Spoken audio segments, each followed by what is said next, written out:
We're down to number 13 now in the ESPN top 25 players of the last 25 years. And we have a Riewoldt, the J Riewoldt, Jack Riewoldt.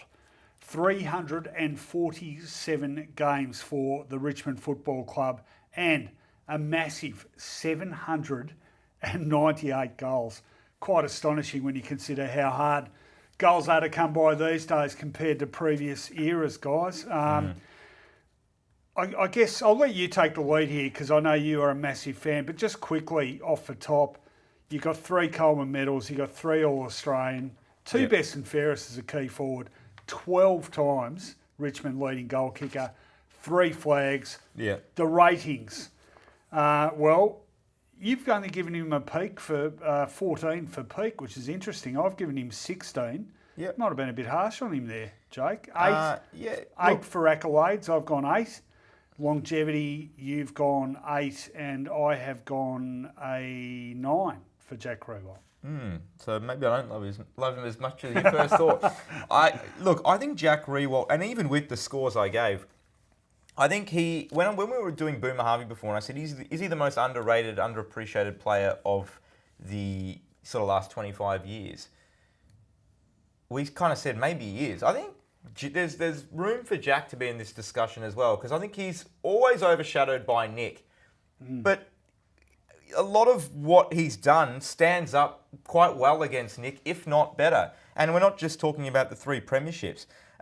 798 goals, as you said. You know, he was another player that did everything when they were an ordinary side, then was the same player when they got better, and then obviously was able to deliver when they were having the success as well. So he really did it through 3 different iterations of that football club. You could probably argue that if you're comparing him to Nick, which is probably a bit unfair just because they've got the same surname, but that's what we do. That's what everyone does. He was probably a more significant player for Richmond in their darker days than Nick was for St Kilda in their darker days. Yeah, I also think the part of the underrated stuff is I think he will feel out of place where he is, 13th. I think people might think that's a bit high. I don't reckon he will. He might not, but I reckon a lot of people might. A lot of people. I don't think Jack would be fussed by that at all. I've done a few sort of just little checks here and there with people, and Jack was always a name. It's like, is that high? But I don't think it is. When you provide all the context of what he's been able to do. My peak score being low is because I do think we've seen better forwards than him. I understand what he ends up getting. I understand the accolade and the Wikipedia resume page. I get all that. I'm going to go back to this Brendan Favola, Jack Riewoldt, 1 game tomorrow, both at their best. Who are you taking? Jack Riewoldt. No, see, that's the wrong answer. No, I just said that to get under your skin, and I did. Yeah, so this is where I think... And look, I'm happy for Jack to be on it, obviously, for what he's done, but is Jack... Even if you truly think Jack Riewoldt is a better player than Brendan Favola, which I will disagree for the rest of for the rest of my life. We're not talking about Brendan Favola. How much better is he, and why is he better? Tell me why he's better. No, I'll tell you why Brendan Favola is a better breakfast show radio host than Jack Riewoldt. Okay.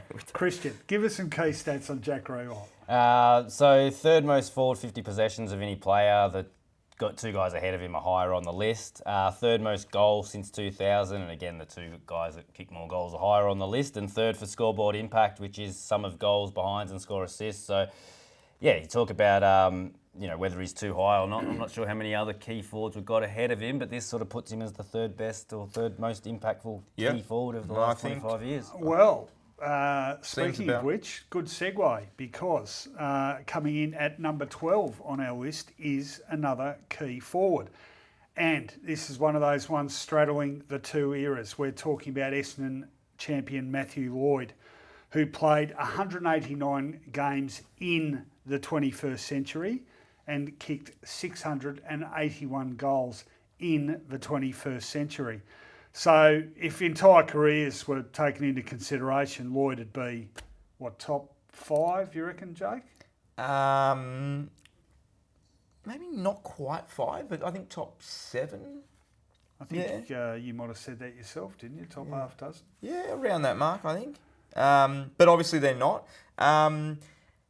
Yeah, I tell you what, every time we're speaking about a key forward, I feel like I am doing a disservice to the great number 25 for Carlton by not bringing him up. But I won't bring him up this time. Matthew Lloyd, 3 Coleman medals post 2000. 2000, 2001, 2003, 3 All-Australians, 9-time Essendon leading goal kicker. Again, these are just the numbers post 2000. He was... the other thing... So that's pretty amazing. Yeah, it's when you've got to add... 5 seasons to that. Previously. Obviously the premiership in 2000, but I also believe he's one. There aren't many players that can boast, and whether you want to call this an accolade or not, but whether the AFL goal and the mark of the year. Got them both. Checked them both off during his career, Lloydie, and both of them are post 2000. Goal and mark of the year? Goal and mark of the year. Peter Bozzusto did it in the one season in 1981. Well, there you go. There's a blast from the past. I've got to give the ratings here, Jay. Give the ratings. I'm worried about giving him because you're going to say, well, Brendan Favola would have scored. No. Matthew, more theft talk. Peak, you're generous to Matty Lloyd. You've given him an 18 out of 20, as I have given him 18 out of 20. Accolades, you've gone 8 out of 10. I gave him 8 out of 10. And then longevity, a 5 for you and a 6 for me for a total of 63 points. And I think which Riewoldt finished on as well. We've got Lloyd ahead of Riewoldt, which is fair enough. I think that is fair.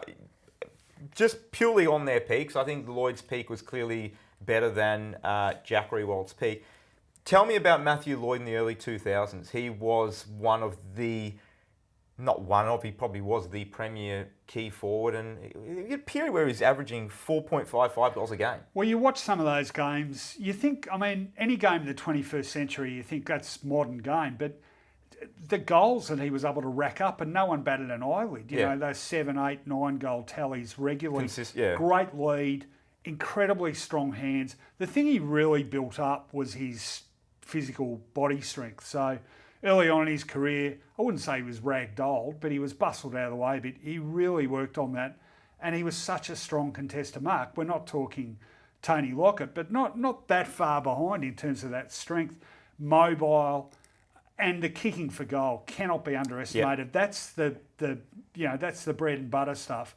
I think statistically he's one of the best. Second, he's right up there with Plugger as one of the most accurate of all time, and just so consistent, and he was doing it right up until his end. So that's the stat I had for him. 681 goals from 2000 onwards at 65% scoring accuracy. So it was the third highest accuracy there was 131 players to kick at least 200 goals, and he's finished with 681 with the third best accuracy. So who's ahead of him? Who are the two? Oh, sorry, I hadn't written it down. So it would have been. Pretty sure Plugger's number one. No, this wouldn't include Tony Lockett. So this is only from 2000 onwards. So those numbers. Yeah, right. Lloydie, just a phenomenal player. Very hard to know where he would rank if we were doing it, because obviously then it's not just Lloyd. Then you throw in the other names we mentioned before, like Voss and Hurd and all these other guys that then start getting thrown into the mix if we go back further. But that's an interesting one, isn't it? Because he's only debuted 3 years later than Hurd and Voss, and he's finished 2 years later than Hurd, and yet he's not only in this list, he's in the top half of this list. So that gives you an idea just how good he was. And the other significant point with Lloydie too, didn't make the Essendon Mount Rushmore because Essendon's got these, catalogue. Didn't even really get a sniff when we did it. Well, Essendon's just one of those clubs that's had great individual players, but as we've seen, not necessarily lately, most teams. Before we move on from Matthew Lloyd, what do you think of his post-footy nickname, Lordo? I hate it. It doesn't make sense, does it? No, it does make sense, and it's. I don't even know. Is it based on someone mishearing the nickname or something? It doesn't make grammatical sense. Doesn't make sense in. It's Lloydie. Every time I see him, I call him Lloydie. I'm not going to call him Lordo. Yeah. You almost marked him down a few spots because of that nickname. We should have had another category for nicknames. Well, that's a stupid one. All right, so incredible career, and we'll just give you those figures again quickly. 189 games in the 21st century, 681 goals, 3 Coleman medals in the 2000s, 3 All-Australian, 9 times leading goal kicker, Mark of the Year, Goal of the Year, Premiership player, and that's in addition to the 5 seasons he played in the 90s. No doubt an absolute superstar, Matthew Lloyd. Well, let's talk about another superstar, and probably, the first of this type of player, I think, in this list, and a real favourite, a fan favourite of everyone, really, and certainly a favourite of you two Carlton supporting gentlemen. We are talking about... I feel like there's a lot of Carlton players on this list now that we're going through it. I was going to say that... That's why you didn't want old mate on. Well, just don't bring him up again now after that acknowledgement. You know who I'm talking about. Eddie Betts is number 11 on this list. Yep. And 350 games even, 640 goals, 3 All-Australian, club leading goal kicker 6 times. Here's a good one. Goal of the year winner 4 times. You might say, goal of the year, but to do it 4 times, a lot of goals kicked each year. You can fluke 1 goal of the year. You don't fluke it when you do it 4 times. Well, he did it consistently. It was incredible. I'll let you, well, not eulogise him, he's not dead, but the rankings, 15 you gave him for his peak. I actually went one better than that, 16, because I think maybe I've ranked him really high in his peak because I think it's hard to do his peak because that is the hardest position to play on the footy ground. The small. I think it's the forward hardest goal kicker. position to be consistent at. I truly believe it's the hardest position to be consistent at on the ground, because I think there's an argument to be made. You can not get lost, but you can blend in a bit, but when you're a top tier small forward, it's very noticeable when you have a poor game. Look at someone like Toby Green, quite the same player, but when he doesn't play well for 2 weeks, we all notice it. Well, the premium on the position has changed too. So much of it now is about defensive pressure. Yeah. But you need to be able to kick goals, and this is why I rate this guy so highly. He did both. Yeah. And he did it right from the start. There's probably a bigger premium on that tackling pressure now than there was when Betts started in 06 or whatever it was. But he was doing that then. I'll just give you the rest of the rankings. So peak, like I said, you gave him 15, I gave him 16. Accolades, you've given him 7, I've given him 8. And longevity, we're both giving him a 9. And hard for accolades because you do need, with a player that isn't a pure midfielder, you need to sort of bake that into it because they're generally going to be fewer accolades. And I think some people might scoff and say goal of the year is not an accolade. I disagree, especially as we said, when it's 4 times, I think that it's part of his legacy and what he was able to win that award 4 times. Freakishly 31st all-time in for goals. Yeah. Pretty handy. Jeez, I'm tempted for to that throw size. it. You do a Favola. This is where I bring in Lee Matthews again. Yeah. Like Lee's in the top 5 goal kickers of all time, and he was a rover. He wasn't even a small forward. And you don't rate him, Joe. What? Raw skill, ability, purely just freakish inside forward 50. What he was able to do. You go back. There aren't many players in footy history that have a better highlight reel than Eddie. There just aren't. I like the goals that he kicked, kicking them from obviously the pockets. Some of the goals he kicked at Adelaide Oval, the most iconic ones that were goal of the year, just ridiculous skill level. And I think he retired as one of the most beloved footy figures of the modern era. And why? Interesting question. Why is he so beloved? Is it I his think 2 character reasons. or his I think both. Yeah, I ability? really do. I think it's the way he played the game. It was just he amazed everyone. He wowed us all with what he could do. You know what you think of when you think of Eddie? You think fun, don't Yeah. you? Exactly. Always That's what I was smiling. going to say. He was enjoying his own work as well. He was always happy. He was always smiling. He was always he was someone that it didn't matter whether you were an Adelaide or a Carlton supporter. Everyone wanted him to play for their team. Yeah. And there's not many players like that. Everyone loved him. Everyone just loved watching him play. And as you said, he loved playing, and he was bloody good at it too. And I think it's very easy to sort of say, to be a small forward, as you say, very tough. To be consistent, very, very tough. To play 350 games in that position and kick 640 goals is an extraordinary effort. And look, there are a few other players that are in contention for best small forward of the last sort of 20 years. I think he's the one, though. I think he's the one that comes out on top. Well, we should, perhaps a quick shout out to Stephen Milne, who was a really, really good small forward. There's a few. Stephen Milne was also in contention. Someone else we also scored who just came up short at the back end of the list. The other player that will immediately sound like he shouldn't be on this list, but you go through everything and it'll tell you that he should be close, is Luke Bruce. And that's interesting. You know, I think chalk and cheese Betts and Bruce, right, in terms of flashy highlight reel stuff, but in terms of raw production, they're not that dissimilar. So he's another one.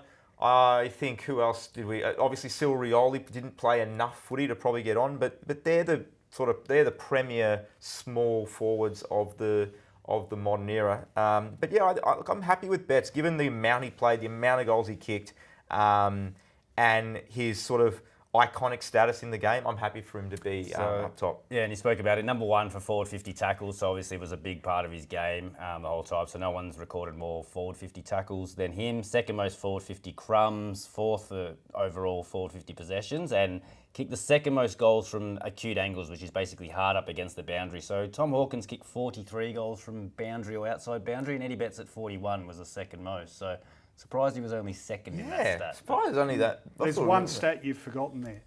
Clear number one runaway winner for Big Shorts. Big Shorts, yeah. Yeah, the parachute pants. All right, Eddie Betts coming in at number 11. Top 10. We're down to the top 10 now. Should I do a little drum roll? And we are, a surname we talked about a surname we talked about not long ago, Riewoldt. This is N. Riewoldt for Nick Riewoldt, St Kilda champion. Sound like Andrew Dimitro calling out the vote. Without the pregnant pause. 336 games, 718 goals for Nick Riewoldt. The accolades, 5 All-Australian, 6 best and fairest, leading goal kicker 4 times, but as a high centre-half forward, not the same premium on his goal kicking. 1 a Rising Star, 1 an AFL MVP.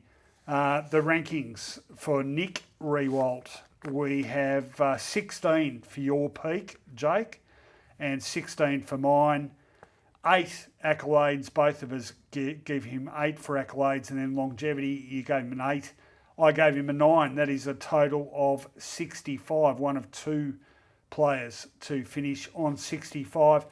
I think Nick Riewoldt, work rate, mobility, that up and back, and we saw him, he'd do that for several kilometres out in the ground before the game even started. Tireless running.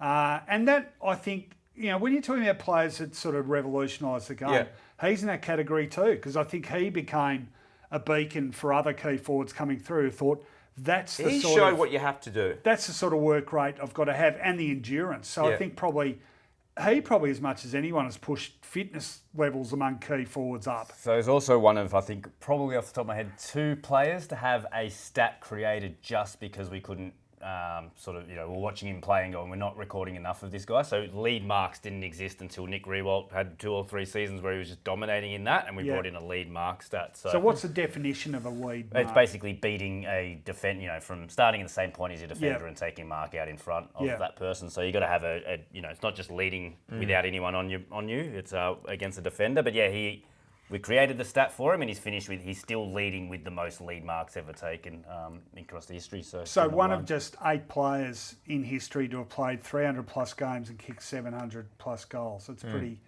rarefied air, isn't it? And as you said, it wasn't like he was just sitting in the goal square for 4 quarters. He was getting up the ground. He would run. You said it. He would run more before the game than Tony Lockett did during a game back in the day. So another stupid stat. Probably the guy who pushed himself to the point of vomiting more often than most players in the history of AFL football. Probably. I think he said once he did it every game. When I think of Nick Riewoldt, the other part of it all is maybe there are, but I don't think there are many other players that are more synonymous with the club that they played for, like Nick Riewoldt and the Saints. They're just he was just as St Kilda as they come, and I don't know. Does that really add much to his legacy or not? Well, it's funny you say that because you think of a lingering image, and with him I think of the heartbreak of them losing in 2009, and that picture of him in tears with Justin Kosicki next to him. It's sort of like if any player on the ground that day deserved a premiership, it was him. Yeah. Given the kilometres run and the work and for so long, and they did everything right, and they were that short. And of course, 2 years, the draw and the bounce of the ball the next year. I mean, they were so close. Yeah. But you're right. Yeah, you're right. He is sort of St Kilda in a way. And just looking at our top 10 now, he is the only player in our top 10 that does not have a premiership medallion. Oh, really? Yeah, just looking at that. So, a bit of a shame. He's always thrown up as one of the players that the stiffest, if you will, for not winning one. But I don't think you take anything away from him as a player, what he was able to do. As you said, revolutionised the forward position. That's really interesting. What's the other stat that was changed? Run down tackles, so being able to chase a player from behind. Which is ironic given the other iconic moment. Yeah, it was him. It was Heath Shaw, doing the rundown on him. But that was... who led to that one? Davey. What was his first name? Alwyn? No, Alvin Davey. Not Alvin. Melbourne's one. Aaron Davey. Aaron Sorry, Davey. there's so many A's. So it Aaron was creative Davey. for him, wasn't Yep. it? So he dominated the rundown tackle stat. He did it before Cyril came around, but we sort of had that stat, and then Cyril took over as the rundown tackler, and the lead mark player was Nick Riewoldt. Shouldn't it be called a Davey or A personalise Davey. the stats? All right, so Nick Riewoldt coming in at number 10 as we count down to our number one player of the last 25 years. Who will it be? Are you starting to get an idea? There's only so many left. Yeah, well, I just wonder if people are watching this and framing it in their minds. Surely this guy's going to be next, or this bloke. They can't. This guy's got to be next, surely. Well, wait no more. We're down to number 9. And number 9 is a Collingwood legend, a living legend in Scott Pendlebury. 403 games now, still going strong. Just topped the 200 goal mark too. What a player Pendles has been. Talk about longevity. The accolades, the Norm Smith medal in the replay of the 2010 Grand Final, 6-time All-Australian, 5 Collingwood best and fairest, 3 Anzac Day medals. Yes, it's only played for by 2 teams. Premiership player twice, 2010, and again in 2023. The rankings for Pendles, 16 you gave him for his peak. I've gone a bit lower than you on this, 14. Just hang on a sec. 7 for accolades you went. I've gone 8, so I've given him one more than you for honours. And then longevity, you've given him the perfect score of 10, as I have. Yeah, I think that's an easy one. Scott Pendlebury, it's not just that he's played 403 games, it's that he's played 396 great games. That's the difference. All right, so total score for Scott Pendlebury of 65. So you want to take issue with me about the peak score? Look, I don't think it's egregious, but I do. I think what happens with Pendlebury is we focus so much. Mark him harshly. Kind of, but I think we focus so much on his consistency and longevity, we forget about how good he actually is as a footballer. Yeah. And I think that's become, and the longer he plays, the more we sort of go away from him as a footballer. But he, in terms of playing the game, not many players have played it better than Scott Pendlebury. He's one of the best decision makers the game's ever seen. He's one of the best ball users the game's ever seen. And he does everything. He doesn't have a weakness. What's Scott Pendlebury's weakness? If you want to say burst, speed, acceleration, okay, but he has never needed it for 400 games. No, but at this point in any dissertation on Scott Pendlebury, you have to say one word: basketball. Well, no, well, we always joke about it. But that's what I'm saying. Cliches aside, it has been fundamental to his prowess as a player, the ability to find time and space in traffic. Yeah. So I'm interested from a statistical point of view, Christian. What defines him, do you think? Yeah, so I mean, he's got the 400 games obviously to help with his total averages, but I've got number 1 for kicks inside 50 that resulted in marks. So just being able to hit that money kick, hitting the target. It's pretty important. The most stat valuable I would kick. have thought. Yeah. If you're not going to kick him yourself, exactly, you want to set him up. 17 straight years of averaging at least 20 disposals per game. I think that's extraordinary. Which is, no other player's had 17 seasons averaging that many. He's done it in a row. Third most clearances of any player, most tackles of any player, and most uncontested possessions of any player. So again, I know his total games help that, but two stats that are very unrelated. Tackles, he can get to it defensively, but That's the most interesting. uncontested possessions as well, in terms of, you don't think of him as a burst player and things like that, but he's been able to get to space and find space on a football field better than anyone else. You don't think of him as a defensive sort of player either, so the tackling is an interesting stat. I mean, look, the longevity in itself is amazing. I guess what was that possession average again? 20, just at least 20 per game. I guess that, and look, this isn't a knock, but 20, he's always going to be below a few others. Dane Swan, these sort of players in terms of status in a match as the best player. Is he the best player in a match, or is he the fourth or fifth best player?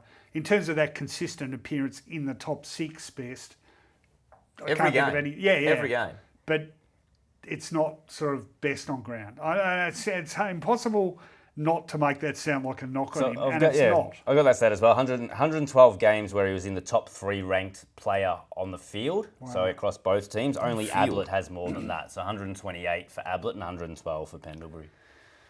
Well, look, I think you're going a bit harsh on. I don't know why I'm defending myself here, but I think there's not going to be many players in the ones we're yet to discuss, where there's not going to be a reasonable argument they could have been higher. And just to sort of highlight how tight this top 10 is, well, the whole top 25 really, but particularly the 10, if you had bumped him up from a 14 to a 15, we're not changing the scores now, but let's just say you bumped him up from 14 to 15, well, Pendlebury could go from ninth, tied 9th, 10th to maybe 7th. So... And that's 1 point out of 80. So it's extremely tight. Don't think it's Scott Pendlebury and then we're a huge gap and then you've got the next 8. It's extremely tight. I think, as I said, I think his consistency takes away from how good he was, and he still is, quite frankly, as a football player. And I think his longevity and his consistency, it's hard to name another player. I know we spoke about Boomer Harvey before, but I think Scott Pendlebury is the most consistent football player the game's ever seen, period. For what he's been able to do for this long. It's a reasonable... I mean, look, the only one I'd probably put in that same bracket in terms of consistent over that period of time is Boomer Harvey. And if you're comparing the two, well, Pendlebury ahead of Boomer. So number 9, Scott Pendlebury... do you think that's too low? Do you think it's too high? Send all queries to Jake Michaels at ESPN. He'd love to take your call. All right, let's move on to number 8. And first thing that strikes me about this man is he could go higher on this list if we do it 5 years from now. I'm talking about the Bont, Marcus Bontempelli, 240 games for the Western Bulldogs, 232 goals. Incredibly, still without a Brownlow medal, but he's got everything else. 3 AFL MVPs, 6-time All-Australian, 6 best and fairest. And I remember when we did Mount Rushmore on the Bulldogs, and you had to sort of twist my arm a bit. I talked you into having him. You did, but when I see you're convincing on this stuff, Jake, I'll give you that, except for one bloke. Like a dog with a bone. Yeah, very well-worn bone on that subject. But... 6 best and fairest in what's been a pretty consistent era for them. They haven't been a poor side. No, exactly. And premiership player, AFLPA best captain too, 3 times. I'll give you the rankings for the Bont. You gave him 18. I've given him 16. And I know what you're going to say there, anti-recency bias for me. Accolades, 8 you gave him. I've given him a 9. So, what one hand giveth, the other taketh away, Jake. Yeah, longevity 7, and I've given him an 8. So you keep sort of potting me on the peak front, but then I'm more generous than you in terms of accolades and longevity. Well, I think accolade. Look, I think again, you're comparing to everyone else on this list, and we will go through the next 7 names, and I think the accolades stand up just as much, if not more. Particularly the one glaring omission from his resume is, as you said, a Brownlow medal. Yeah. Is that a blight on the award that he hasn't won it, or... Oh, it's not a blight on the award. No pun intended. Yeah. But, yeah, look, it's... I mean, that's the thing. The umpires aren't the definitive judges of... I'm not knocking them either, but... No award is perfect. You look at the other award, the AFL MVP award. He's won 3 of the last 4. I can't think of another player that's as dominant in a single award as as he has been There recently. are, look, I know I'm always dragging out the historical references, but there's plenty of similar. I mean, Kevin Bartlett. How did Kevin Bartlett not win a Brownlow medal? It's ridiculous. Well, we can do that Yeah, on well, the show. exactly. But look, let's talk about what Marcus Bontempelli is, not what he doesn't have. And he is, to bring this sort of phrase up again, he is that next-gen midfielder. There was, a player like Nat Fyfe, and now it is Cripps, and now it is Marcus Bontempelli, the big-bodied midfielder, the guy that can do it all, that can win the clearance. His tackle numbers are extraordinarily high as well. Contested ball, and then the ability to go forward. And not just go forward and kick a goal sort of bursting through from 50, but to be able to just sit in the forward line and play as a forward for a quarter or for 15 minutes and turn a game with a goal or two. The thing is, this might sound a bit weird, but you're talking about Fyfe and Cripps and Bontempelli. I look at Cripps and I think, wow, you're incredibly big to be a midfielder. Fyfe, you're incredibly... You could be a forward, a high-leaping forward. Bont, to me, does look like a regulation midfielder. Just tall. Yeah. Yeah, I wonder, it's interesting. I think Bont and Cripps are not overly dissimilar from their sort of size and... Physique. Yeah. But yeah, he's become, and I'm not sure what your stats are on Bont, but he feels like he's become the best goal-kicking midfielder in the game and has been for a while. Well, I haven't got the goal kicking in, but I've got your point from earlier. So he's averaged at least 20 disposals, 5 tackles and 5 clearances across his career. Only one other player's done that, and that's Joel Selwood. So winning the ball at the source, and Glad we being able got to Joel tackle. Selwood on the list. So you got Joel Selwood on the list. If you add in averaging 5 inside 50s as well, so sending that ball forward, Bont becomes the only player to average at least 20 disposals, 5 clearances, 5 tackles, 5 inside 50s. So the willingness to work both ways, and as I said, I haven't even got his goal, sort of, a stat around his goals. He can pinch you a goal, but it's his ability and his willingness to tackle, but then to hurt you offensively. Yeah. We haven't seen a player like Very it. hard. His work rate's underrated. It's not just the players that love him with the MVPs. Bontempelli is a bit... You guys love him at Champion Data. He comes up high in just about every metric you have. So AFL rating points have only been around since 2010 to 2024, hence I haven't used them as much today. As usually have, but his career average is at 16.48, which is the second highest behind Gary Ablett, who obviously Gary Ablett's whole career. What's that? We have Gary Ablett on the list, don't we? It'll be coming sometime. But yeah, so Bontempelli, just a poster boy of the player rating points, but a poster boy for quality over quantity. I'll tell you what else he's a poster boy for, game-winning ability. Because you think of guys who can say, right, we've got to win this game now, pick their side up. So he's one of those players when we were talking about Lachie Neale before where... I know what you mean. But what is it? Is it the fact that he'll kick the goal? Yes. Again, it's not a knock on Neale, but Bontempelli can go, I've got to do something here, and he does. See, I don't feel like that with Neale. I do think Marcus Bontempelli is a notch above, and I'm happy to have him then, hence why he is higher on this list.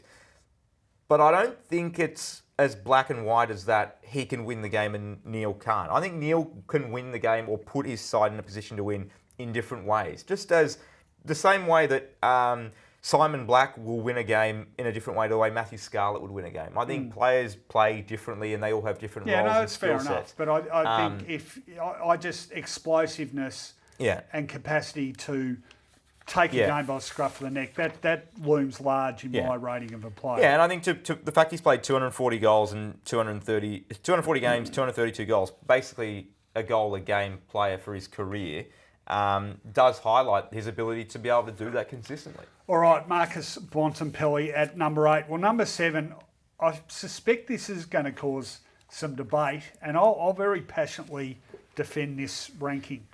It's number 7. It's a player who's just recently retired. It's Tom Hawkins of Geelong. 359 games, 796 goals in an era where they're difficult to find. 2020 Coleman medal, 5-time All-Australian, a Geelong best and fairest, 11 times Geelong's leading goal kicker in an incredibly successful era, 3-time premiership player. We'll give the rankings first. So 16 for you for peak. I've given him 16 as well. In fact, same rankings for both of us. 16 for peak, 8 for accolades, 9 for longevity. For a score of 66. I don't know why. It's sort of, I'm constantly baffled why some people, every time I've wrapped Hawkins up on a Twitter post or whatever, someone will say, oh, he's overrated. Yeah, I'm a bit with you. He's been a colossus. Having shown, before we started today, having shown this list to quite a few people around the ESPN offices, Tom Hawkins was the name everyone kept sort of going back to, saying, gee, he feels high. But why do people think he's high? Because every other part of his game stacks up. You know what I think? I mean, it's just right off the top of my head, but I think other key forwards kick goals more spectacularly than he does. He tends to be the wrestle, the strength, holding an opponent off, take the mark. He's penalised because he's too strong and can take that. He's so good in the one-on-one contest, which means he doesn't often kick spectacular goals. He kicks efficient goals. It's sort of like the Jason Dunstall versus Plugger argument. You know, Dunstall was the machine, the efficient one. I'm not comparing them as players, but Hawkins has done everything efficiently. He hasn't had to exercise that sort of brilliance because he can win a strong contest. He's been such a dominant one-on-one player. Obviously, nearly 800 goals. He's done everything. The part of the Hawkins story that I don't want to get lost in history is how selfless he was as a player. No, this is massive. This is a good start. So 796 goals, that could easily be 900. Easily be 900. 296 direct goal assists. I'm not sure if you have some of his numbers on the his score and goal assists, but 296 goal, and I think it was just under 500 score assists. Yeah, second most behind Scott Pendlebury of his whole career. Right. Well, let's give us the numbers. And just quick, I think that is an enormous part of his whole story, was that he did the right thing for the team every step of the way.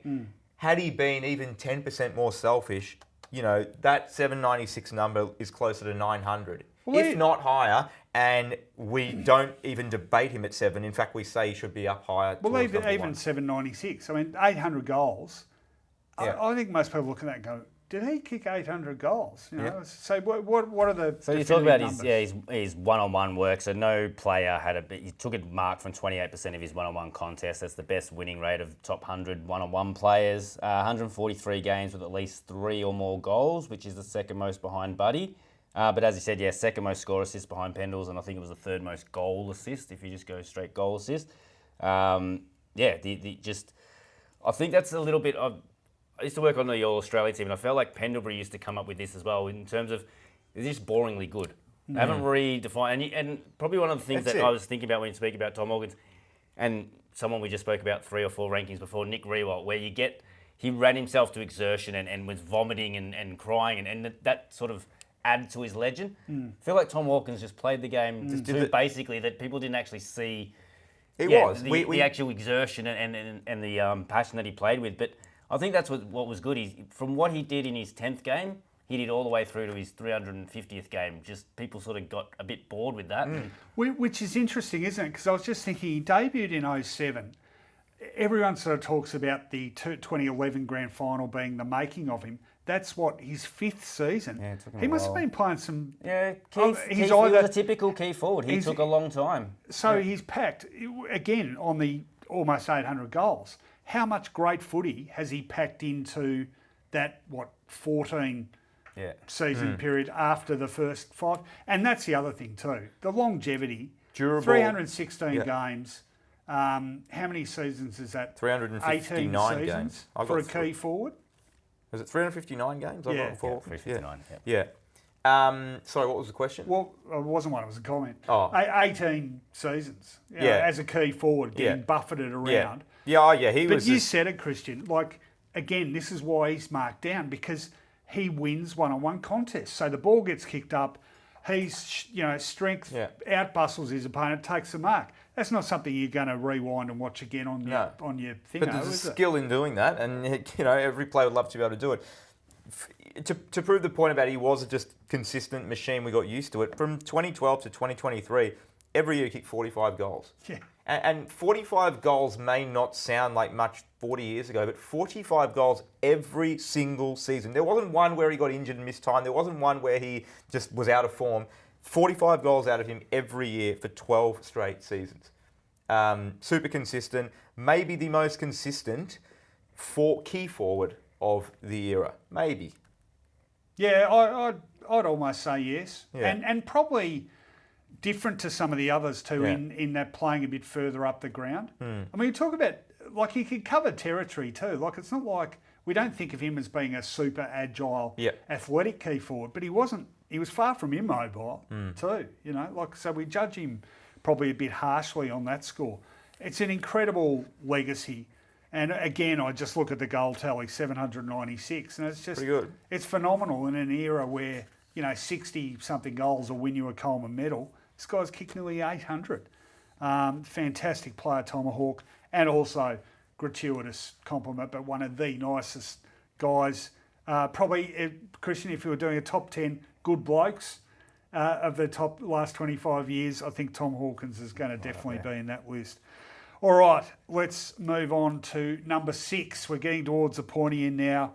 And, wow, we I feel like you're going to say wow before every player. Well, it's sort of like that, though. But this guy, you know, the accolades are amazing. And the legacy in various ways is amazing. I'm talking about Adam Goodes, 352 games for the Swans, 445 goals.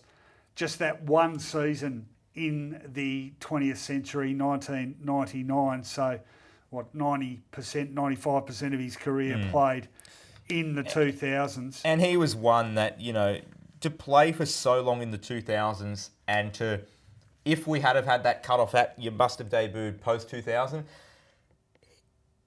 it wouldn't be right to have a list of the 25 best players the last 25 years and him not be in it just because he started one year earlier. He's been so much a part of the last 25 years of football. He has to have a spot on this list. And we did talk about this, and we initially excluded him because he hadn't played football in the 2000s, and then I think we ended up saying to him, you know what? Because he was going to finish too high. We can make it as clear as you like to people that that's why he's not there, but we'll end up just having to explain that. No, he needed to be on it, and obviously comes up very high because he does check all three of those boxes. So, okay, well, interesting, because there's one box I think, Pete, you're going to take issue with me, but the peak, you've given Goodsy a 16.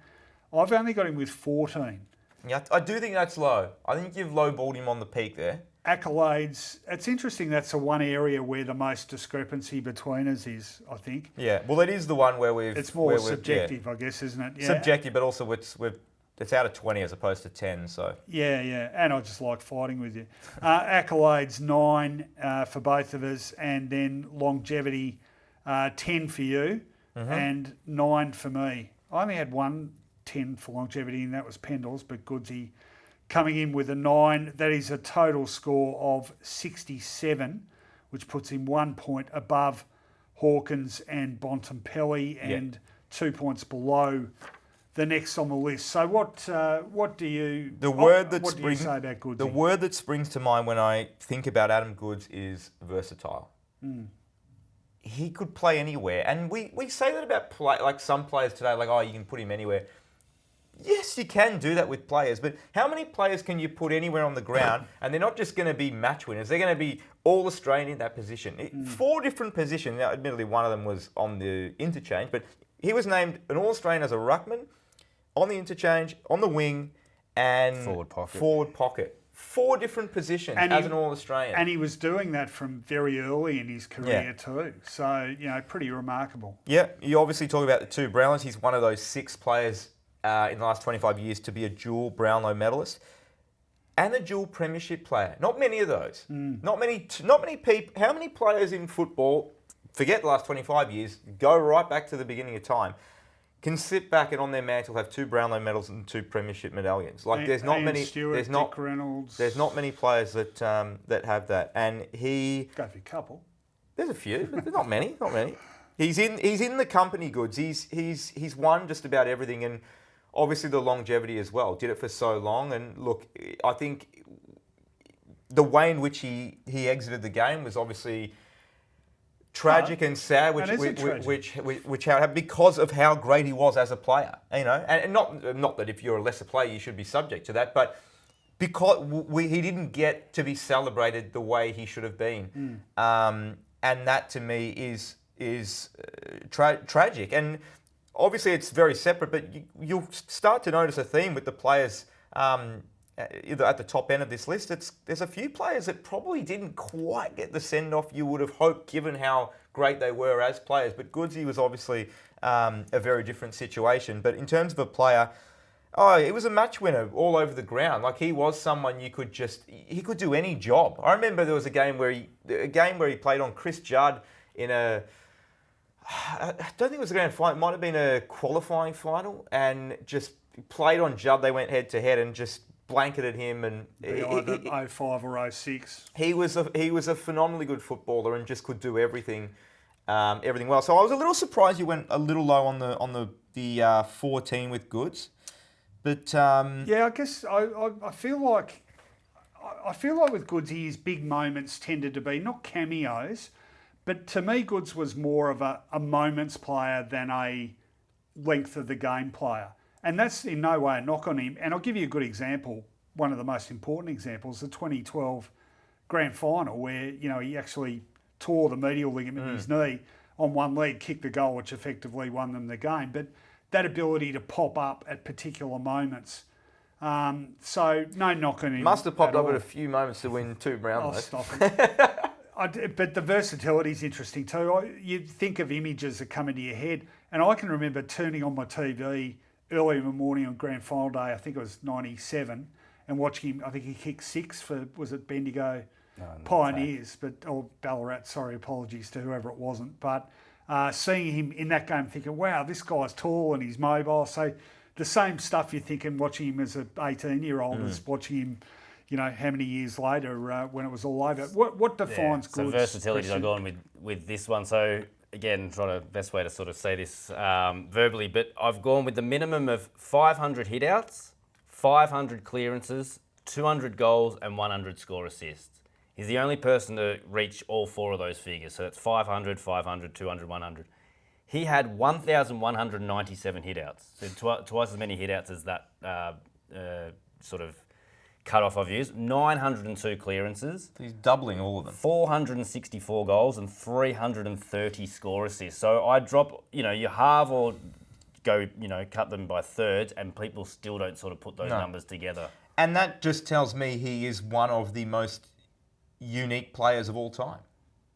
Oh, definitely. We haven't had an Adam Good. How many Adam Goods type players have we had? We have never had someone like that, as proof by what the numbers. Well, that's what I'm saying. We had someone like that coming into the game in the 1990s. That's how long before that became sort of de rigueur he was doing it. So it's pretty amazing. But can I just say here a bit of a qualifier? Everyone at this stage of the list is so good that every single one we're going to look at and go, well, gee, he could be even higher on this I know. list. As we go through each player, I think, God, how is he not high? But then you get to the next stop talking about who at this stage of the list. All right, Adam Goods at number 6. All right, coming at number 5. Oh, here we go, more Carlton love. What can you say about this guy? Absolute superstar of the game. Did it at 2 clubs. I'm talking about Chris Judd. 279 games. 228 goals in those 279 games for West Coast and Carlton. 2 Brownlow medals, the Norm Smith medal in 2005 in a losing side, no less. Twice AFL MVP. And you didn't vote for him for Norm Smith in 2006, did you, when you were doing the voting? No, I didn't. I thought he was, I know Andrew Embley won. I reckon Judd, he was pretty good that day. Oh, you're going to take issue with my Norm He's Smith? pretty good that day. I voted on 2 Norm. Hey, how many judges have voted on 2 Norm Smiths? I'd like to know, actually, that 95 was the other one I did. Can I just say, seeing you brought it up, I think every judge that day voted for Andrew Embley. It was a tough call. Yeah. What was tougher was when I got tapped on the shoulder with 5 minutes to go and they wanted my votes. I know. Well, they've changed that now. No, it was after they said they'd changed it. No, they've changed it now. They no longer do it. They will wait to the end of the game. No, they'd already said they were waiting till the end of the game. And I said, hang on, you said you were waiting till the end of the game. Oh, right. Yeah, you can't. How can you do that in a close game? Well, I don't know. Anyway. I can't remember who it was, but I know I gave him Moving on. Well, you brought it up. All right, Juddy, 6-time All-Australian, 5 best and fairest, won a goal of the year in 2005, premiership player 2006. The scores, you've given him 16 for peak, and I've given him 18. So no, not enough Carlton love from you. Yep. 9 accolades for yourself. I've gone 9, and longevity, an 8 for you, and a 9 for me. All right, so I'm putting it on you, Jake. Why have you given him a peak of only 16? This guy was an explosive match, but your archetypal explosive match winner of the early 2000s. Well, the only players I've scored a higher peak, there are 6 players I've scored with a higher peak. The 4 that are to be named after Juddy, and the other 2 are Nat Fyfe and Marcus Bontempelli. Sorry, 3. Nat Fyfe, Marcus Bontempelli, and Matty Lloyd. Now, Matthew Lloyd, different player, obviously key forward, but I think the other 2 I can compare more to Chris Judd, and I do believe that the other 2, their absolute best has been better. Growing up, Chris Judd was my favourite player. I know you might think it was fair, but Chris Judd was my favourite player even at West Coast. I loved watching Juddy play at West Coast, and I was ecstatic when he moved to the Blues. Watched him every single game that he played, certainly in his Carlton part of the career, but Eagles as well. And as much as I love Juddy, and this might sound a little bit controversial or crazy, but I think history overrates Chris Judd a bit. And this is coming from someone who loved him growing up. The numbers of Judd, and it's not just the games and everything just a bit low because he didn't play as much. The numbers weren't quite as good as what some of the other players are today. And I don't think that you can't dispute that. That's one of the things I looked at with him is he was never the leading disposal winner. He was never a leading tackler. He was never a huge goal kicker. His ability, the ones that I got for him is during the time he played, he turned 452 clearances into a score for his team, which was 58 more times than anyone else did that from the clearances. Overall, 35% of his clearances led to a score, which is the 4th best rate of any player in that time. But in terms of the total numbers, 9th all time for inside 50s per game. That was the sort of best stat I could get him into because from numbers wise, they weren't big, fat, juicy numbers. Okay, I'm going to chip in here because I reckon this is a very sound theory as to why he's rightly highly rated. His peak, that sort of 04, 05, 06. You're talking about one of the most dour defensive periods of the game. Paul Roos, contested footy. The ball's always bobbling around in the scrimmages. He was the man who got the ball out of there and broke clear of the congestion. And I would argue won West Coast that flag really as good as Cousins, etc. were. So I think that's perhaps why we talk about him more. That capacity to do that. When in a period where football was so difficult to play, I think that elevates him. Is that a fair argument? I think that's fair enough. And just to be clear, I'm perfectly comfortable with him at 5. I think the 4 names we're going to get to, I am certain, I'm confident they're all deserve to be higher than Juddy. And as I said, I keep saying this is coming from someone who watched so much of him play, admired him, wanted to play like him, loved the way he played. But I do think he is someone that in history, it's like, what was so good about Chris Judd in comparison to all the other greats? And it's interesting that the stats sort of say the same thing. He was really good, he was never really the best at anything. He never. What was his calling card? It was, he can be burst from stoppage and kick goals. Okay, well, Cripps does that. I'd say match-winning ability. Yeah. But pretty much every player on this list has match-winning Here's ability. an example, though. Like, I don't know why this one sticks in my head more than others, but you guys will like this. The Carlton-Richmond 2013 elimination final. His last quarter in that. Won Carlton the game. That's what I'm talking about. Not many players can do that. No, and that's why there's only 4 ahead of him. Well, he certainly deserves a place in the top 5. And 2 Brownlows. Did you mention his Brownlows earlier when you were doing his honour roll? 2004, 2010, 2 different teams. 2 different teams, yeah. That hasn't been done much. Who's done that? Gary Ablett. Gary Ablett, Ian Stewart, Greg Williams. Yeah, I not like me. how when I say a player from the 80s or 90s, you guys just zone out. You know? No, this is the 25 best players of the last 25 years, so I'm only Well, focusing you on... talked about Brendan Favola. He's not even in the list. Yeah, I know. Criminal. All right, that is the last time, Fev. You've brought it up those last 4 times. I'm on a commission. They're going to play this on that, I don't even know what station they're on. All right, let's move on. And we are down to number 4 now on this list. And I reckon this one, I don't know, it could be wrong. I reckon this one's going to get a bit of blowback, but it'll be interesting to see what people say.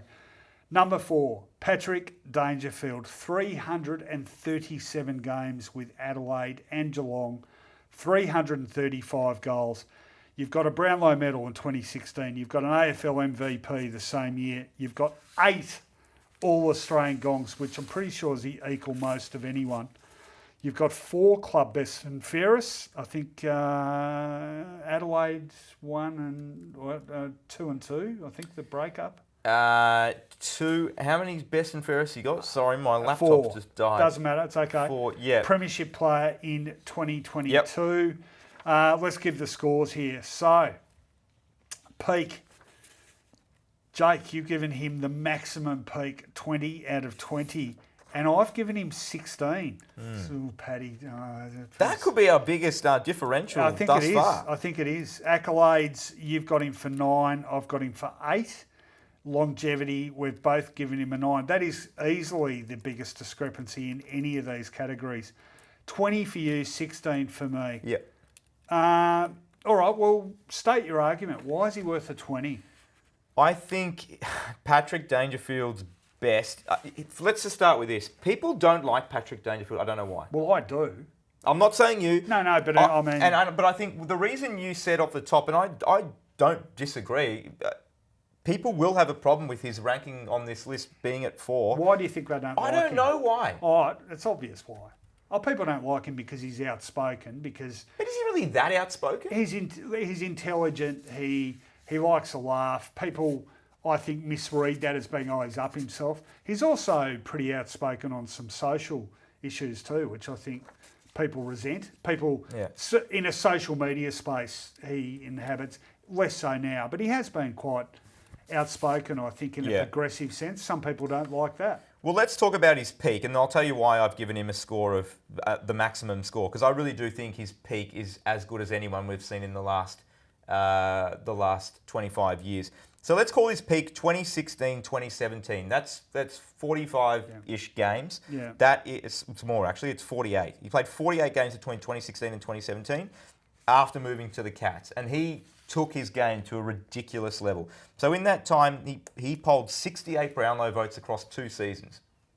If not for Martin in 2017, he wins 2. He was ineligible in 2017 as well, so he couldn't win it. But let's just look at some of his numbers in that time of 2016, 2017. These are his averages for nearly 50 games. 31 disposals, 1.5 goals, 7 clearances, 6 tackles, 7.5 inside 50s, 17 contested possessions, and another goal assist every game. Call it a 1 to 1.5 contested marks a game as well. He did everything. He was the best player in the game by a stretch, in my opinion. And I think his peak is better than some of the others that people will say. Well, okay, devil's advocate, that's 2 seasons out of... Okay, we're talking about the peak, though. This is the score of the peak. I'll talk about the others, but in terms of but peak, you're talking... That's a perfect score. I would argue that if you're giving a perfect score as a peak, it's got to be sustained for a lot more than 2 out of... But that's where the longevity score 17 comes seasons. in. That's the longevity score. Yeah, well, maybe we don't give longevity enough. I'm not saying weighting. peak is what you played an amazing Stewie Jew 10 minutes and that's your peak. I'm saying your peak's got to be a decent body of work for at least a couple of seasons. But it's not just 16 and 17. You go back one season, 15. His 15 season was bloody good. And then you look at 2018, 2019. There's a 5-6 year... He debuted in 2008. Yeah. That's a long time before. Okay, and that's fine. And that's why we both scored him a 9 for longevity. He has been one of the best players in the game, one of the 5 best players in the game for 12 seasons. So that 2017 season, I know we're only talking one season here, it's the best season by anyone not named Gary Ablett. So Gary Ablett has the 3 best seasons in player rating points since 2010 onwards, and Dangerfield's is the next best. So Dangerfield has the 4th best season, and 2016 was the 6th best season of anyone. So. And you know, Dustin Martin's 2017 will be talked about as one of the greatest individual seasons of all time. It was amazing. He scooped the awards. They won the premiership. Go and put his numbers side by side from 2017 with Dangerfield. Dangerfield literally beats him in every category, including disposal efficiency, which was supposed to be, well, he is Martin's calling card, and was always the knock on Paddy, that he butchered the ball a bit. No, it's a good argument. I just want to say quickly too, like the only player I would possibly have ahead of him, who we've already talked about, is Chris Judd, who's immediately behind him. Yeah. So it's pretty minuscule difference. We better move on because we've got a top 3 to talk about, and we want to pay due homage to them. Number 3, I think you just mentioned him in passing. What a figure in the contemporary game this guy's been. Talking about Dustin Martin of Richmond, 302 games, the 2017 Brownlow medal, the only man in history to win 3 Norm Smith medals in 2017, 18 and 20, 4-time All-Australian, twice Richmond best and fairest. Let's do the scores. 20, we've both given him 20 for peak. Perfect score. Accolades, you've given him a perfect 10. I've given him 9. Longevity, we've both given a 9. So clearly here with the honours, only 2 best and fairest, which is quite a bit less than some of the others this high on the list. But we're both placing a lot of stock in the 3 Norm Smith medals. I'll just play devil's advocate here. I'm arguing against myself here a bit, but could you argue that's just one game? Yeah, you can. It's a huge game, obviously, but... You certainly can. But when you've done it 3 times, and it's not just... So when I think of Martin, I think big game player, but not just because he won 3 Norm Smith medals. It was all the finals, and it wasn't just... No, that's it was true. all the big games. Yeah. It was all the big moments. You spoke about... Who was he talking about before? Bontempelli, like the big moments he will lift and he will kick a goal to win your game. I mean, did anyone do it more than this guy? I don't think so. And he's one of the greatest big game players of all time, and if not the greatest, because of those 3... Perfect 3 for 3 on Norm Smith medals. Can I just come in there? So another historical reference, but I think in this case it's really important. We did a thing on the Age 10 years ago about the greatest finals players of all time. The only number 1 was Kevin Bartlett, who I think was named in the top 6 players in a final, something like 26 times out of 29 finals. I would have Martin second, only to KB. That's his big game status. His in legendary contemporary terms, just out alone, I think. Yeah. You know, I knocked him before when I was talking about the 2017 season and his ball use, but that was his calling card. His ball, it wasn't just the brute. There was the midfielder that was the brute that might butcher the ball, and then there was he had that ability to brush off tackles, obviously his fend off, but then his ball use, by foot, by hand, he would hit targets. He played the game with just... He managed to mix this aggression with elegance with the way he played. It was incisive. Now, this is what I want to ask you, Christian, because I used to talk... I remember tweeting, like 3 years ago or something, Dusty's the best user of the ball in footy. And I had a huge blowback from people saying his efficiency compared to Lockie Whitfield or this bloke or this bloke. My thing about the ball use is... Where you're getting it and how you're getting it. But it's the speed of his delivery and he kicks those low, flat, fast passes that get to forwards when they're still in space. I don't know how you measure that, but there's got to be a stat which says how good he was at it, surely. No, well, I mean, there is his score involvement stuff, looking at just in the final series. So 2020, in that final series, he was involved in 46% of Richmond's scores in those 3 finals, which is the highest percentage of anyone in a final series. Then 2017, which 3 years earlier was involved in 44.7% of their scores, so almost the same number, which is the second highest. So he could do it at both ends, but that's probably what I got in terms of my stats. We've got the obvious broken tackle one, so 377 broken tackles, 217 more than any other player. Surprised that wasn't one yet to make up for a player, the broken tackles. Oh, that's why we created it in 2010, and he started around the same time, so we almost got his full career. Don't argues. Where does he rank on Yeah, the that's the don't argue stat, basically breaking off a tackle. But yeah, like one-on-one contest, he won 49% of one-on-one contests. So spoke about Hawkins earlier. He was the number one for taking a mark in a one-on-one contest. Dustin Martin was number one for overall winning a contest, so that would include winning it at ground ball and winning a free kick. So no one won more one-on-one contests than him. But also the team scored 30% of the time he was their inside 50 target, which was the best rate of any player from 2010 onwards when we've got really good data. So the ability to fend off in the midfield and hit targets, I haven't got the numbers on how good his kicking was, but his ball movement stuff was outrageous. But then his ability to be a target and win contest and be able to sort of camp in front of the footy and, as I said, scored 30% of the time he was kicked to inside 50. I don't think we've seen a midfielder become a forward better than this guy has.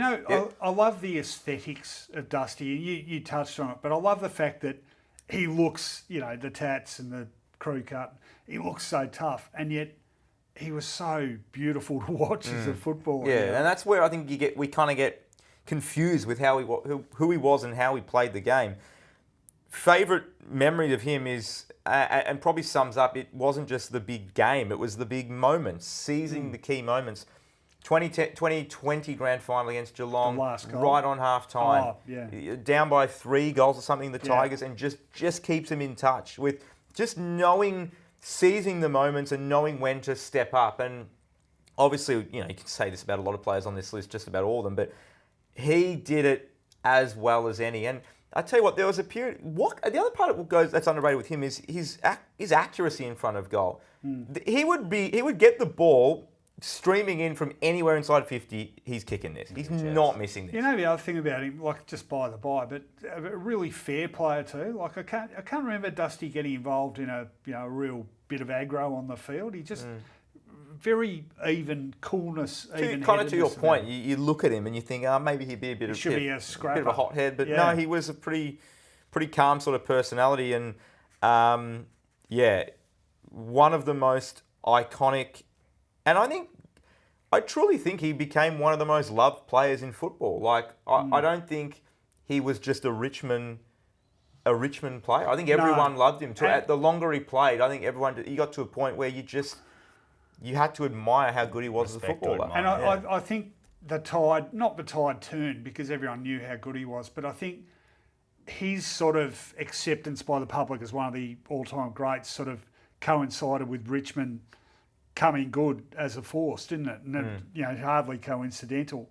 But I think people looked at Richmond on that big stage and they thought, this guy is the best player on the big stage, and it sort of enhanced his status even further. So a remarkable career, remarkable privilege to watch him play, and of course 2024 the final dance for Dustin Martin, 302 games. And he comes in at number 3. And just quickly on him, there aren't many players like Scott Pendlebury played game 400, and he didn't get the farewell that Dustin Martin got, like which we always felt like was going to be his swan song, his send off. I mean, that's extraordinary. What the turnout at the MCG for that? Were you at that game? For the 300? Yeah, I was. Against Hawthorn. Yeah, that was it 97? 94,000, I think it was. Yeah. Incredible. For what was then, in terms of impact on the nothing game. Inconsequential. Nothing. All right. Down to 2. We're down to 2. Battle in 2. Now, I reckon if everyone is stopping and thinking at this point, you've probably worked out the 2. But what order? And subject, I'm sure this will be the bone of contention. We talked about it a lot. I don't think you can go wrong, is I think the consensus we came to. But I'm happy with this, and I would have been happy with the other way around too. All right, number 2 on the ESPN top 25 players of the last 25 years is none other than Gary Ablett Jr. for both Geelong and Gold Coast, and then Geelong again. 357 games for 445 goals, 2 Brownlow medals, 1 with each club, 5 AFL MVPs, not to be underestimated that one. 8 All-Australians. 6 club best and fairest. I think 4 with Gold Coast, 2 with the Cats. 2 premierships, both with the Cats. And let's talk about our scores. We've both given him 20 for peak. We've both given him 10 for accolades. We've both given him 9 for longevity, which gives him a score of 78, which is just 1 point ahead of Dustin Martin. And 2 points off a perfect score. Well, it's almost the perfect career. I guess, if you're looking for chinks in the armour, you might say took him a while to get going. And I think that's where I docked him the point on the longevity. He obviously played, and to hammer home that point that we raised at the start, the longevity isn't just how many games he played, score him that way. I think he came in and it did take him away. He obviously started playing exclusively as a forward, and he wasn't a bad player by any stretch, but it did take him a while to really establish himself as a top-line footballer. And I think that's why I don't think it would be fair to give him the perfect 10 for longevity. Obviously, once he became the Gary Ablett that we know and love, he was that player. It's probably 4 seasons, isn't it? I reckon, from his debut. I think three was... the first 3 seasons, I don't think you can say. But by the time he got to his 4th season, he was averaging 1.7 goals and 17 disposals a game. That's when I think he started to become okay. And then the following year, it was into the midfield, 27 and a goal, and that was when it was like, this guy is one of the best players in the league. Now, this is going to sound bizarre in a way, given the accolades we're pouring on him, but I wonder if you can't help think, can you? I know you're of this mind as well. He goes to Gold Coast, and it's a club that isn't doing well. People tend to not want to know much about. But he sort of went to another level again, even after he'd won his first Brownlow when he went to Gold Coast. He did. I mean, his first couple of seasons at the Suns were just extraordinary. And I think we don't give it enough credit. And maybe it's that thing like the Pavlich thing. If he played for Collingwood, we would rate him high. If Gary Ablett did that in Victoria, we would have been talking about it a lot more then. We were talking about Isaac Heaney's start to the year. Every week we'd come on the podcast and we'd talk about Isaac Heaney, the rating points, what he's done. And you'd say he is having one of the greatest starts to a season of all time. You almost had to put an asterisk or scrap Gary Ablett out because 3 of the 4 best seasons ever seen were Gary Ablett. And there were some of those Gold Coast years, his numbers were extraordinary. That's what I've got here. So as I said, rating points only started from 2010, but you look at the 3 best seasons in rating points we have are all Gary Ablett seasons. So 2010, 2014 and 2012 are the 3 best sort of individual seasons we've seen. But he also owns the 6th, 7th and 9th best seasons. So 6 of his seasons are in the top 10 best seasons of all time. That's the other thing too. Remember, and we all remember 2014, the Suns were headed for the finals. He does his shoulder. Yeah. But not more importantly than that, but that's cost him a 3rd Brownlow. Yeah. And we spoke about Neil and Cripps before. What does a 3rd do? Realistically, it shouldn't change much, but it does. Oh, it does. It does. Yeah. And... well, given that the last triple Brownlow medalist won his 60 third years in ago, 1971. Yeah, so it's but again, we'll focus on what he does have. And yeah, he was just. We talked about Sam Mitchell, how he normalised getting 30 disposals a game. Gary Ablett normalised getting 40. Yeah, he did. That was the new bar. And then we've seen players since then, sort of players like Tom Mitchell and that have become those sort of ball magnets. But it wasn't just his ability to win 40 disposals a game or have 40 disposals a game. It was the fact that he used the ball so beautifully. He kicked goals. I've said it about a few players, but there wasn't really a weakness to his game. And I think we're starting to see the Gary Ablett 2.0, and I don't say that because I think he's a better version. I think we're just seeing a new version of that in Nick Dacos. I think those two players are so similar in so many ways. Farnarkling or underwater hockey or something, but... Yeah, and I mean, that'll always be a great debate as to who was the better footballer. Well, you can legitimately argue either of the Gary Ablets is the best player of all time. Yeah. Not just the best one in their family, the best one in the competition. Absolutely. Yeah. And yet we stooged him by not putting him number 1 on this list. Which means... we said all we want to say about young Gaz. I think we're basically... What's your favourite Gary Ablett memory? I think for me, I'll let you think for a second. I think for me, it was when he went back to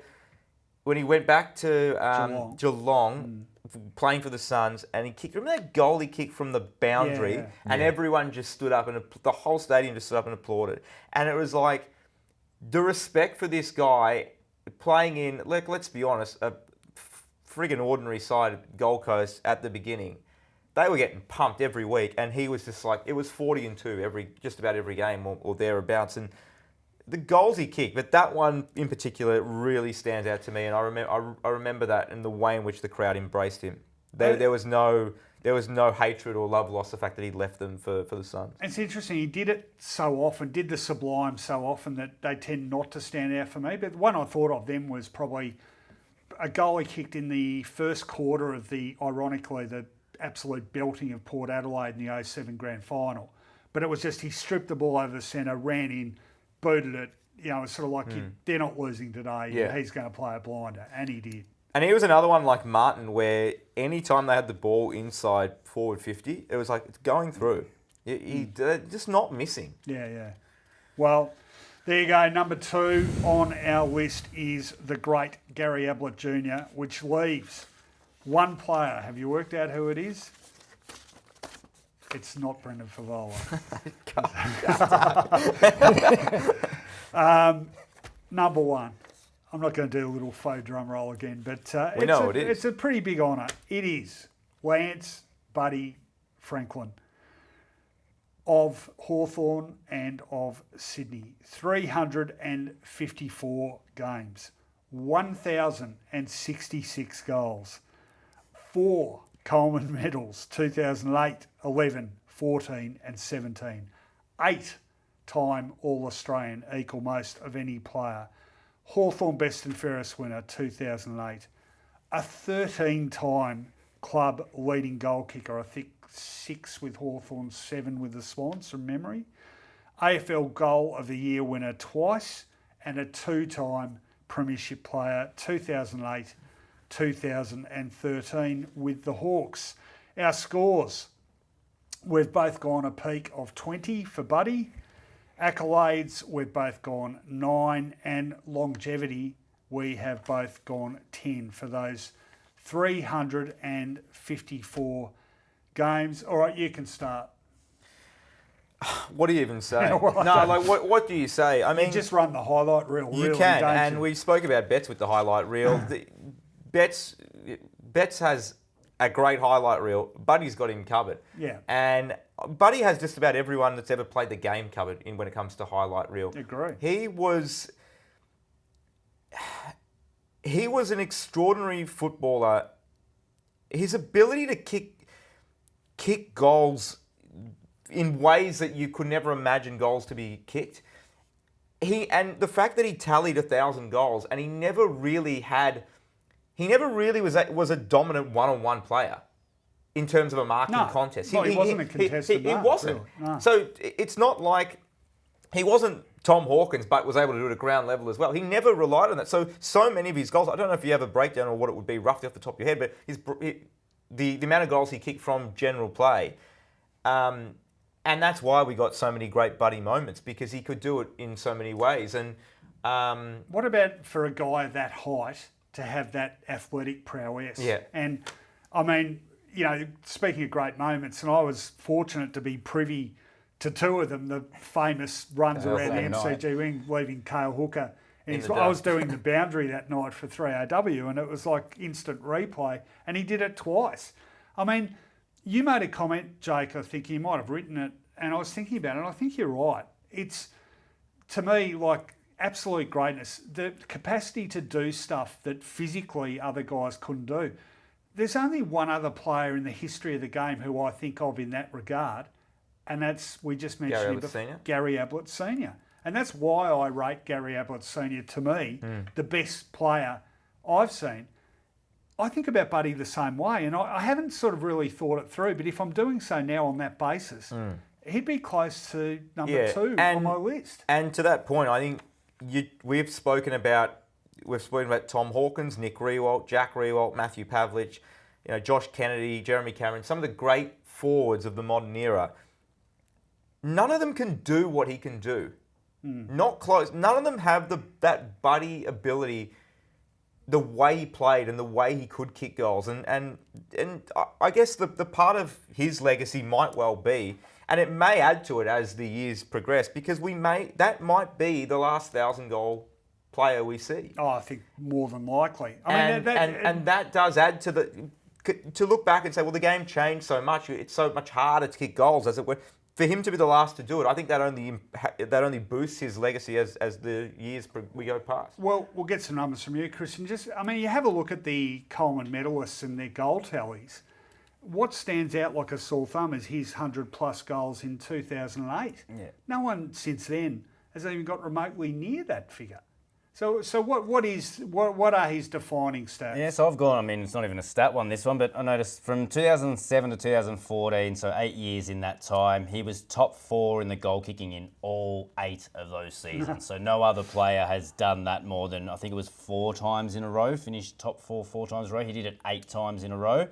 And then just looked at, his shots on goal. So you speak about his, 1,000-odd goals, but 2,054 shots at goal. So we know he's struggled with accuracy and he had license to do it. So his 2,054 shots at goal, 580 more than any other player has had since 2000. So Jack Riewoldt's had the second most shots at goal with 1,474. So, the numbers were pretty simple for him. He's the number 1 rated key forward. He's number 1, involved in 2,841 scoring chains, which is 134 more than anyone else, and Gary Ablett was the second most player. The numbers were just easy to reel off for him. Interesting point about the conversion stuff, because 2008, he did kick a lot of points as well as goals. But a lot of those points, I'd argue, are coming from really unlikely... Yeah, because he had license, exactly. No other player's doing that. Yeah. Well, exactly. So he's attempting shots that others wouldn't. But I guess the other side of the coin is, had he improved his efficiency just a tad, could he have actually ended up the greatest goal kicker of all time? In terms of the raw number, I still think he's still pretty far behind. 250 behind. It's a lot of goals. Yeah, that's a lot of goals. That's right. But yeah, I was lucky enough to be there when he kicked the 1,000th goal. Yeah. Against the Cats. So that was you that got your head in the way of that shot. I was going to say, you got to actually see it, whereas I was watching from home. No, well, that was Jake's head in the way of the shot. And I think it's a number. I think the numbers sometimes you just hear numbers and they don't really mean anything. When he kicked the goal and they had 1,000 goals up on the big screen at the SCG, and everyone sort of went on and I went on the ground, and it sort of started to sink in how many goals that is. It's like, that was one. You actually ran on the ground, didn't you? I didn't run on. I just walked on. Well, the game stopped. I had to do something for an hour. Do you know what? Sorry, could I just say, still one of the iconic photos of all time is, who was it? Ollie Florent and Chad Warner. Chad Warner outside. Walking up Driver Avenue. I know. They wouldn't let him back in. They in their full kit. I think that's when it really sort of hit home for me in terms of how big that number is. Yeah. It's like that was one goal that we just saw him kick. There were 999 other ones, and to the point, I don't think it's so hard to say because we don't know how the game will change. We might get longer seasons, we might get more games, which means we might have in 30 years' time we might be playing 30 games in a season, and therefore and then you get more opportunity to kick more goals. But if the game stays in terms of how we play it and the length of the season roughly as we know it. It feels impossible for someone to do that again. No, I think you're absolutely right. I was just thinking, isn't it a sign on the changing of the game that 2 of the most iconic moments in footy history, Plugger breaking Gordon Coventry's goal-kicking record, and then Buddy 1,000, have both happened on the SC, the Sydney Cricket Ground? Yeah. Sort of shows you where footy's gone in the modern era, doesn't it? But favourite Buddy goal? I think mine's the hurdle. I think that was all of his attributes in one. It was. It's easy to say the hurdle and the Cal Hooker one, but one that's underrated for me is his match-winning goal in the elimination final against Adelaide 08, because that was his. I know he'd already kicked 100 goals, but that was 07. Sorry. That's exactly what that was his arrival. That was like where it was like 7th goal or something. Yeah, 7th. Yeah. No, I'm with Christian. That was the one that immediately. Yeah. Because you'd heard about him as well. It's like I said, champion data-wise, we were doing a lot of the junior numbers and things like that, and going, is he really he was a good kid, but was it just because he was so much bigger than everyone? And he sort of, had looked okay in bits and pieces that season, but that one game there, he arrived and he's like, okay, the myth that I keep hearing about this kid is actually starting. Yeah, I was at that game. I remember It's interesting. None of us have gone for the Cale Hooker goals, which Cale, I think, will be very grateful for. Yeah. I think I love the hurdle because it was as I said, against Collingwood. I think it was the moment. It was in like the rain, in the wet, the skill, the moment, the athleticism, the skill, the moment, and then the just bang straight. It just like Tim Watson did that in 1981 in the night grand final. No way.